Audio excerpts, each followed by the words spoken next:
Bonjour et bienvenue dans les 4V, Bruno Retailleau. Bonjour Thomas Soto. Emmanuel Macron, on en parlait dans le journal de 7h30, sera à Roubaix tout à l'heure pour rendre hommage aux 3 policiers tués dans l'accident du week-end. Hier, en Conseil des ministres, après une succession d'affaires tragiques, le chef de l'État s'est inquiété d'une décivilisation de la société. Est-ce que vous partagez cette inquiétude ? Non seulement je la partage, mais c'est un mot que j'ai sans doute été l'un des premiers à utiliser. Je l'utilise depuis plusieurs années.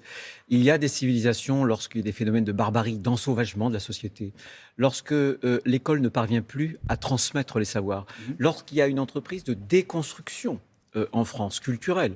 Et je pense que la décivilisation, c'est l'inverse de la civilisation. La civilisation, c'est ce qui permet à une société de contenir des réflexes violents. Voilà. Mais la décivilisation, c'est aussi un concept qui vient de Renaud Camus, qui a écrit un bouquin là-dessus, qui est l'homme du grand remplacement. On est quand même dans la terminologie d'extrême droite, là, non ? On est dans un processus qui est un processus qu'on observe, qui est devant nous. L'ensauvagement de la société, cette hyper-violence, ça ne vous touche pas, ça touche les Français, chaque Français. Et je pense que c'est grâce au trésor que nous a confié la civilisation qu'on doit faire aujourd'hui fructifier et non pas les renier. Il y a une haine de cette civilisation que certains veulent nourrir aujourd'hui dans l'Occident. Qui veut nourrir ça ? Les wokistes, par exemple. Ouais. Les wokistes, par exemple. Bien sûr, quand on veut déconstruire, il y a cette œuvre de déconstruction qui a commencé à l'école avec Bourdieu, etc. Et on voit que l'école ne transmet plus de savoir. Pire même, que l'école républicaine française avantage les enfants de familles qui sont plutôt riches par rapport aux familles qui sont modestes. Dans le cas de ce drame de Roubaix, le conducteur conduisait sous l'emprise de l'alcool et de la drogue. Avant-hier soir, à Trappes, c'est une petite fille de 6 ans qui a été tuée par une automobiliste, elle aussi contrôlée positive aux stupéfiants. On se souvient du drame dont Pierre Palmade a été l'auteur il y a quelques semaines. Que faut-il faire pour endiguer ce problème ? Qu'est-ce qu'il faut ? Il faut sévir encore ? Il faut changer les textes ? On peut changer les textes, c'est vrai, mais je pense qu'il faut d'abord, et c'est l'urgence, traiter les causes. Je pense que les causes de l'hyperviolence et la violence, justement, au volant, c'est une violence, comme avec un couteau, comme avec d'autres instruments. La voiture peut être une arme par destination, si j'ose dire. Eh bien, je pense que les causes, précisément, c'est un laxisme pénal, par exemple. Il y a un sentiment d'impunité. Et ce sentiment d'impunité, notamment chez les plus jeunes, tous les grands pédopsychiatres le disent, développe chez eux un sentiment de toute puissance. Et c'est ça qui est grave. Donc, le laxisme pénal, il faut le combattre. Et puis aussi, tous ces repères, ces interdits, nous en parlions, Thomas Soto, à l'instant, qui sont en train de s'évaporer. C'est une crise de l'éducation, de la transmission. C'est aussi une crise de notre justice. Je pense qu'il faut retrouver le sens de la sanction. Il faut l'assumer, y compris avec... Est-ce qu'il faut retirer, comme l'a dit Éric Ciotti, 12 points aux personnes qui sont contrôlées positives aux stupéfiants en conduisant ? Écoutez, je ne l'ai pas entendu, mais en tout cas, on peut parfaitement sévir. Oui, bien sûr. Mais pourquoi on ne le fait pas avec l'alcool aussi ? Bien sûr. L'alcool tue 2 fois plus. Mais vous savez, quand il y a des familles, et toutes nos familles ont été endeuillées à un moment ou à un autre, peu importe que ce soit l'alcool ou que ce soit la drogue. Mais je pense qu'il y a eu aussi une culture en France avec la drogue qu'on disait un peu récréative, y compris d'ailleurs dans des milieux un peu BCBG. Ou des milieux un peu dans la jet set, dans les médias, dans la politique, voilà, il y a une sorte de complaisance parfois. Mais bien sûr, mais bien sûr, vous savez, moi j'ai déploré parce que j'adorais Tina Turner. Vous savez que son mari l'a maltraitée. On savait que c'était un cocaïnomane. Voilà, la violence et la drogue. La violence et la drogue, à Marseille et ailleurs. On voit bien qu'il y a un lien. Mais il faut sévir. J'étais, il y a quelques mois, encourager les policiers de la BAC à Nantes. Ils me disaient qu'ils avaient démantelé un réseau avec un dealer. Le dealer, vous savez à quoi il avait été condamné ? À une peine de TIG. Travaux d'intérêt général. Voilà, des travaux d'intérêt général. Vous croyez que ça va les dissuader, les dealers ? Non, c'est ça le laxisme pénal. Bruno Retailleau, après des mois de division, de cacophonie, de flou, votre parti, les Républicains, tente de se ressouder autour du thème de l'immigration. Votre président, Éric Ciotti, parle de submersion migratoire et LR va déposer 2 propositions de loi qui ont été présentées en début de semaine. Vous souhaitez entre autres un référendum sur le sujet. Votre projet, c'est du copier-coller de ce qu'on fait au Rassemblement national. C'est ce que disait ici même Thomas Ménager en début de semaine. Non. Alors évidemment, le Rassemblement national est très mal à l'aise parce que souvent, il parle avec des slogans de façon très démagogique. Nous, ce sont des textes et des mesures qu'on a beaucoup travaillé au Sénat. Qu'on pouvait lire pour beaucoup d'entre elles dans le programme de Marine Le Pen en 2022. Non, mais attendez, qu'on pouvait lire aussi dans des rapports du Sénat, que nous avons votés. Mais si Marine Le Pen nous dit qu'actuellement, il est 8h moins le quart, je ne vais pas lui dire qu'il est 22h30. Vous voyez ce que je veux dire ? Il y a un chaos migratoire. Moi, ce que je vous demande, c'est est-ce que la digue entre le RN et LR a sauté ? Non, mais observez, Thomas Soto, essayons d'observer parce que ce que vous essayez de faire avec moi là, le monde médiatique le fait avec la droite pour nous tétaniser depuis des décennies. Et on a quitté justement ces vérités que les Français attendent pour se protéger médiatiquement. Et on a perdu nos électeurs. Je vais vous donner un exemple très concret de ce que je dis. Vous n'avez pas de vous protéger, de vous attaquer, on essaie de comprendre quelle est la ligne de LR aujourd'hui. Je vais vous dire, on parle beaucoup de Mayotte. Depuis plusieurs mois, c'est compliqué. Vous parlez de Le Pen, vous parlez de l'immigration, je vous parle de Mayotte. Deuxième tour, second tour de la présidentielle, Jean-Marie Le Pen, il y a 20 ans. Il fait à Mayotte 11,8%.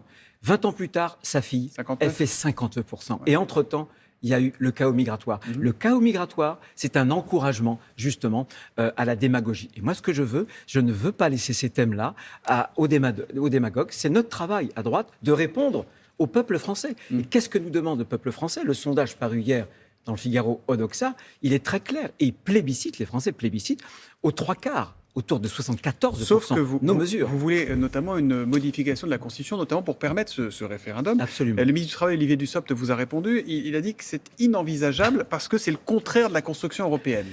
Inenvisageable. Ça veut dire que des mesures ne seraient pas seulement discutables, qu'elles ne seraient pas amendables. C'est inenvisageable. Il y a donc des tabous en France. Il faut briser ces tabous, tout simplement. Oui, il y a un choix à faire. On reste dans l'Europe ou on sort des textes de l'Europe ? Mais pas du tout. Nous, ce que l'on veut, c'est pas sortir de l'Europe. On veut que l'Europe ne sorte pas des traités. Et je vais vous en donner quelques exemples. Vous connaissez la règle. Le droit européen est au-dessus des droits nationaux. Non, ça dépend.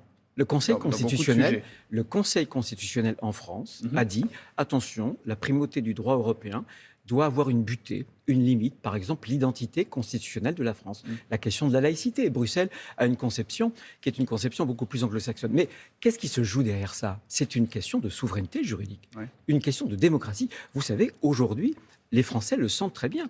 Le pouvoir de contrôler l'immigration n'appartient plus aux élus du peuple, justement, à ses représentants, députés ou sénateurs. Il appartient souvent aux cours suprêmes qui produisent leurs droits eux-mêmes. Quand, par exemple, un juge européen, pour une autre affaire, sur la directive travail, avait dit « faut que ça s'applique », le juge européen avait dit « faut que ça s'applique aux forces armées ». Mais là, il sort du traité européen. Pourquoi ? Parce que le traité européen, article 4, alinéa 2, dit que la question des forces armées, en tout cas de la sécurité nationale, ça n'est pas la compétence de l'Europe, c'est la compétence des États. Vous restez pro-européen, il n'y a pas de question de Frexit, ce n'est pas une hypothèse chez LR aujourd'hui ? Je vais vous dire, notre projet, justement, tout notre projet, repose sur le fait qu'on puisse ramener la France dans la moyenne de ce que font en matière d'immigration les pays européens. Le problème, quelqu'un qu'il faut lire, a fait le petit dérangement, c'est Didier Lesky, c'est le patron de l'Office français de l'immigration, l'intégration. Et il montre qu'il y a des pompes aspirantes et qu'on est les mieux-disants en France, sur tous les pays européens. Sauf que Bruno Retailleau, il y a eu 21 lois sur l'immigration en 32 ans. Des lois de droite, des lois de gauche, Mitterrand, Chirac, Sarkozy, Macron, tout le monde a fait ça ou ces lois. À chaque fois, on a entendu à peu près les mêmes arguments. Et à chaque fois, ça n'a pas changé grand-chose au problème. C'est bien pour ça que nous, on propose de changer le cadre.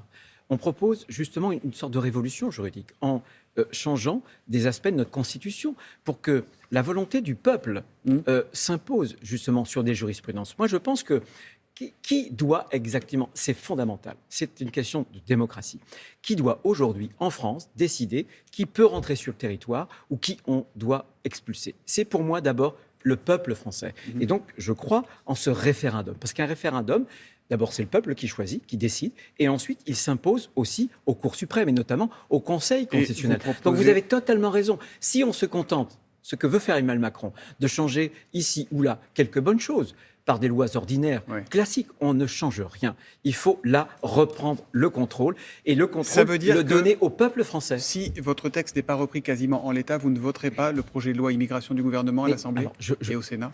Franchement, je ne le connais pas. Je ne le connais pas parce qu'on a eu, c'est gaguesque, on a eu un texte qui était programmé, déprogrammé, reprogrammé, saucissonné, refusionné. Je ne sais pas où ils en sont. En réalité, ce qu'on a voulu faire aussi avec Olivier Marleix et Éric Ciotti, vous savez qu'on avait été accusés par la Première ministre, qui avait dit, écoutez, si on repousse ce texte, c'est parce qu'il y a une division entre le Sénat et l'Assemblée nationale à LR. On a voulu dire que non, la division, elle n'est pas chez nous, elle est chez eux. On ne peut pas vouloir ce que proposait le dernier texte du gouvernement, à la fois régulariser plus et vouloir expulser plus.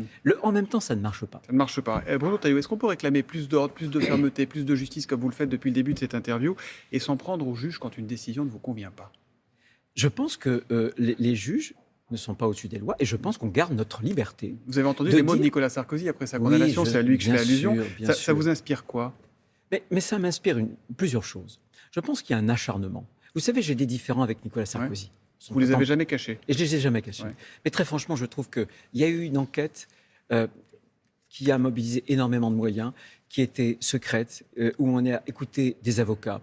Et il y a une juge qui l'a jugé, qui avait fait une tribune libre contre lui il y a quelques années. Je pense qu'elle aurait pu se dépayser. Il y a ce soupçon, je pense qu'il faut que la justice, en France, et heureusement, beaucoup de magistrats ne sont pas politisés, mais il y a une partie de la justice, malheureusement, je le dis, notamment avec le syndicat de magistrature, on l'a vu aussi à Mayotte, on l'a vu dans quelques décisions, avec le mur des cons. Pardonnez-moi, mais je pense que le rôle du politique, c'est de dire, bien sûr qu'il faut respecter notre justice, et on a de la chance d'avoir une justice en France, mais elle doit être au-dessus de tout soupçon. Il reste 10 secondes, vous étiez un grand fan de Tina Turner, Simply the Best, avez-vous tweeté notamment. C'est qui le best à droite? Non, écoutez, Tina Turner, oui, j'étais très attaché. Oui. Et c'est qui le best à droite? Et hier soir, une étoile, une star a rejoint le ciel, Thomas Soto. Et c'est qui le best à droite? Écoutez, cette question va venir après les européennes. Je pense qu'il faut que la droite d'abord se reconstruise, et qu'elle se reconstruise à partir des propositions qu'on fera aux Français, à partir d'un nouveau logiciel. Il faut quitter les vieilles habitudes, et il faut nous renouveler. Et ça, c'est un travail de fond que j'appelle. Si on met la charrue avant les bœufs, si on parle d'incarnation avant la reconstruction, ça ne va pas le faire. Merci Bruno Retailleau d'être venu dans les 4V. Bonne journée.